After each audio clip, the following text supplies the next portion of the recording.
To you guys, does it seem like I'm constantly wearing the same shirt over and over again? I swear they're like clean and well taken care of. I'm not like a homeless person living underground. My studio and home office and game room are in my Fieldstone Foundation basement. And so it's usually somewhere between like 45 and 65 degrees down here. And so I have to wear some like warmer clothes, and like I like to wear my cozy clothes. And so that's why it constantly looks like I'm wearing the same stuff. So don't worry, I have a wardrobe and everything. This isn't how I dress all the time. This is just me trying to stay warm. But anyways, welcome back to How to Roll Dice. I'm Josh. And today for the daily dive, I wanted to go into two things. One, a little bit of news, and then one sort of the topic for the day. So quick touch on something that I want to let you guys know about. I am going to be circling back and taking care of my war chest review. And the reason I want to do that before I finish up the Captain Con documentary is because I want to try out a new format for the game review. I was talking to my wife and sort of came to this realization that the reason my videos have been creeping up in scale, 25, 30, 35, 40 minutes, which is way longer than a video than I ever meant to create, is because I'm trying to take on bigger, more grandiose games. And if I'm also going to be teaching you the entire game, like rule at a time, so you completely know the game, as well as documenting the game, all of its components, and then doing a full review of the game, that's going to take time. And I would say 2/3 of my videos is teaching you guys the game. Now, I might still do tutorials or walkthroughs if you guys are interested in those, but when people comment on my videos, they tend to refer to them as reviews, which to me leads me to believe that the key component that they're taking away and the aspect that they enjoy the most is the review. Me showing the game, showing the components, talking about the components, and then talking a little bit about the gameplay and reviewing the game.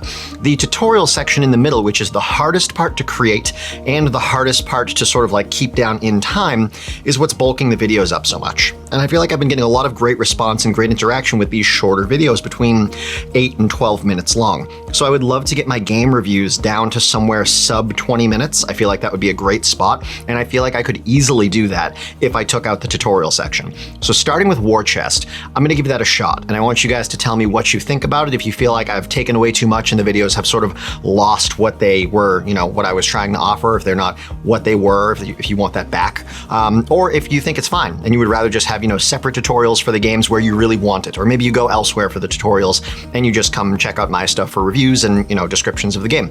Whatever, I want to give it a shot and see what you guys think. But anyways, on to today's subject, which actually comes from a comment on one of my earlier videos by, I'm going to guess, a gentleman, because according to my analytics, 100% of my viewers are male, but a gentleman by the name of Wookie Barista, spectacular name, on how I would go about recommending somebody start collecting board games. How do you start a collection? Where do you go? Now, I've already mentioned BoardGameGeek.com. I feel like that's a great resource, a great tool. Absolutely use that whenever you're going, what should I buy next? What's good? What's out there that I should be looking for? What's a title that I should really own? Like when you start collecting vinyl, there are those specific albums that, any record head will be like, you don't own that? You're telling me you don't own a copy of that? How do you not own a copy of that? So there are games in the board game setting that are sort of the same thing, and they're referred to as evergreen titles. Evergreen as in they never really go out of style. So these are games like Dominion, Carcassonne, Splendor. There's a handful of them. You could throw Catan in there, or Catan, however it's pronounced. It used to be Settlers of Catan. I think now it's just Catan. I was never a huge fan of the game without house ruling quite a few things, basically to make the game more complex and challenging than it is. Add kind of a social aspect to it with some trading and bartering of favors. That's neither here nor there. I'll do a video about that if you guys are curious. It's actually a system that my friends created and I kind of adopted for when I play the game because it makes it better. But there's a handful of titles out there that are basically like must-own games, and they're not must-own in the sense that like not having them is some kind of a board game or sin, but there's no reason not to own them. They're easy to learn, they're fun to play, they get you introduced into gaming, they have really affordable prices. I want to say somewhere between 30 and 40 bucks for any of them. Tons of replayability, tons of expandability. There's like 10 expansions for Carcassonne. There's like 12 expansions for Dominion. Splendor has a lot of variants. There's like Marvel Avengers Splendor. There's a couple of different add-ons for that. I think there's one main expansion. So there's a lot you can do with them. They're cheap, they're easy, they're fun, and they're expandable and replayable. I would start with those. That gets you 4 or 5 games right there. And from there, you kind of want to diversify. I believe what Wookie Barista was looking for was how do you sort of build your collection out so that it has a lot of replayability and that it has sort of like some some diversity to it, like so that you can include different game styles. Not necessarily my favorite games, because that's, as you mentioned, preference, but sort of like how to make sure that you've got a little something for everybody, right? So I would go about breaking it down into 2 or 3 categories of game, and I have a video on this on my page, but I'll quickly touch on it again here. I break down games into 3 large overarching categories, and that's American style, Euro style, and German style, which some people sort of think of as a subset of Euro. And the easy way to break these down is that American style is a game that involves player-to-player conflict and a lot of randomization. Dice, shuffling of decks, spinners, flipping chips, things like that. But most importantly, the player-to-player conflict. Games like Inish, Comet, Cyclades, any game where you're moving little men around and you're killing another player's little men, and it's basically I'm conquering an area or you're conquering an area. We can't both conquer that area, and I'm literally attacking you so that I can win by defeating you. Those are American-style games, and usually they have a lot of randomization. Then you've got Euro-style games. That's where you remove that player-to-player conflict, but you keep a good deal of randomization, so you've still got some shuffled decks of cards. You've still got occasionally some dice being rolled, a good amount of randomization, but you're no longer directly attacking each other. I don't have to stop you from winning so that I can win. There is some of that. It's generally referred to as blocking, but I'm never attacking you so that I can win. It's not an attack defend kind of system. I'm just trying to play better than you. And maybe I throw some obstacles in your way to slow you down, but I'm never really directly attacking you. You're not directly attacking me. We're kind of both just doing our own thing, trying to be better at playing the puzzle, figuring out the strategy, utilizing the tactics, okay? Then, even more sort of strict than that is the German style game. And what you have there is you've removed the player conflict, just like a Euro game, but then you also remove almost all of the randomization. There is no shuffled deck. There are no dice. There are no random, chips pulling things out of a bag blindly. None of that. It's all, here's the entire puzzle laid out in front of you, this extremely complex mechanical puzzle. And you need to look at that and assess every time it changes states throughout the course of the game because of your actions and other players' actions, what the next best action is to take. Everybody has access to the same options. They're all laid out in front of you, usually in this massively complex arrangement. And it's up to you to sort of assess this puzzle, this massive physical riddle that's sitting in front of you, and figure out what the best move to make is. Now, those 3 different types of games sort of appeal to completely different players, right? If you have a friend who hates losing, who hates feeling ganged up on, who doesn't like the idea of direct conflict, they're not really going to enjoy American-style games. But you do want to have some of those on your shelf because maybe you like them, maybe some of your other friends like them, you just don't play them all the time. Then you have people, like myself, who really enjoy Euro games or German-style games because there isn't that player conflict, mainly not because I don't like it, but because I feel like I have friends in my friend group that don't like it. And if you've ever played an American-style game, for example, this happens all the time with us with Scythe or Fief, where the other players or certain players in the group aren't interested in initiating conflict, the whole game bogs down. Those games are supposed to take between 2 and 3 hours and will easily take double that if the players around the table aren't taking advantage of an entire section of the game, which is attacking each other in order to move towards victory. If you have a bunch of players that don't want to be in conflict, playing a game that involves conflict, the game takes forever and doesn't work. You're just leaving out a whole section of the game.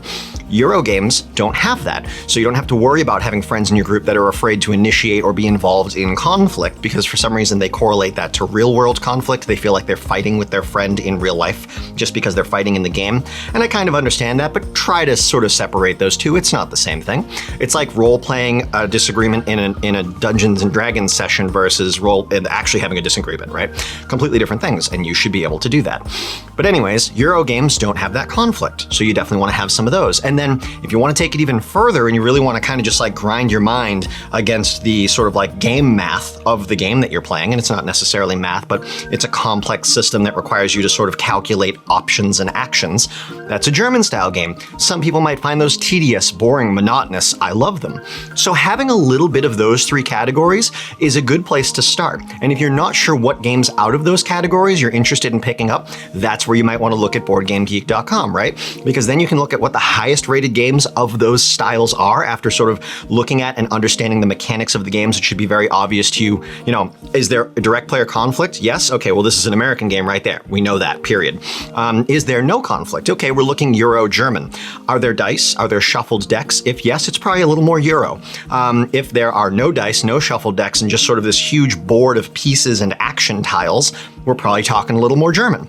So you look at the highest rated games in those categories, and then on top of that, you kind of want to weigh in the difficulty of those games, the complexity, which on Board Game Geek is referred to as the weight of a game. Sometimes you'll hear it referred to as the crunchiness of a game, how complex the rule set is. Now that doesn't necessarily make it a harder to play game, maybe a harder to learn game or a harder to master game, but you can generally get into it as long as the rules are well explained by the rulebook or you're being taught the game by somebody who understands it thoroughly.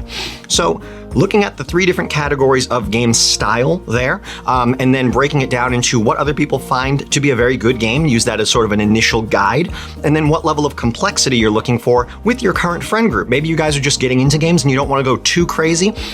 Weight is generally on a scale, at least on Board Game Geek, is on a scale between 0 and 5. So a 2.5 is a medium difficulty game. Maybe you don't want to go above a 3. Maybe you don't want to go above a 3.5. I certainly wouldn't recommend diving into the mid-4s because God help you, you're probably going to be bleeding from the ears by the time you're done reading the rulebook, let alone get into your first game. But that's sort of like the different categories you want to look at. What style of gameplay is this? How many players does it afford, right? Like, is it a 2-player game? Do you have a 5-player group? Probably not the best option. Do you have a 6-player group? That really limits things down a bit. Do you fluctuate between 3 and 4? That's a very broad category of game size, right?